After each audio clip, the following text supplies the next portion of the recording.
اس طرح اللہ تبارک و تعالیٰ اس کے نام و شان کو ہٹا دیں گے جو مدینے والوں کے ساتھ برائی کا ارادہ کرے گا۔ اس لیے مدینے سے بھی محبت ہونی چاہیے اور مدینے والوں سے بھی محبت ہونی چاہیے، ان کو فائدہ پہنچانا چاہیے، نقصان نہیں پہنچانا چاہیے۔ باب اقام المدینہ، ایک باب امام بخاری نے قائم کیا کہ مدینہ منورہ کے اونچے مقامات کا بیان کیا۔ آپ صلی اللہ علیہ وسلم نے ایک مرتبہ ایک اونچے مکان پر کھڑے ہو کر، ایک اونچے محل پر کھڑے ہو کر ایک بات ارشاد فرمایا۔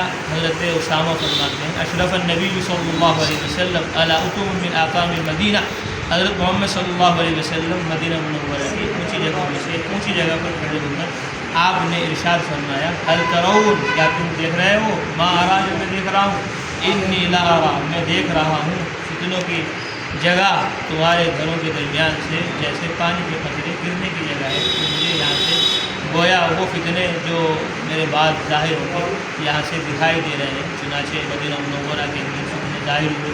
حضرت عثمان غنی رضی اللہ تعالیٰ عنہ جو خلیفہ تھے ان کو شہید کر دیا گیا، اس کے بعد پھر مدینہ منورہ کے اوپر حملہ کیا گیا۔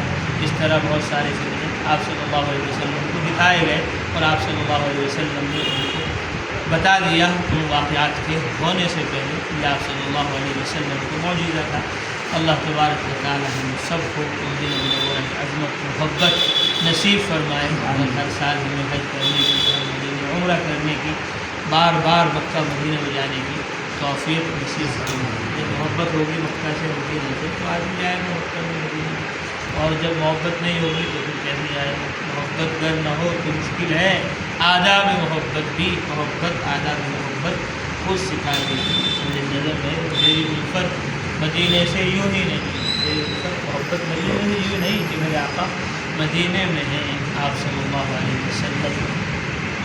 اب وہ بھی لا الہ الا اللہ بھی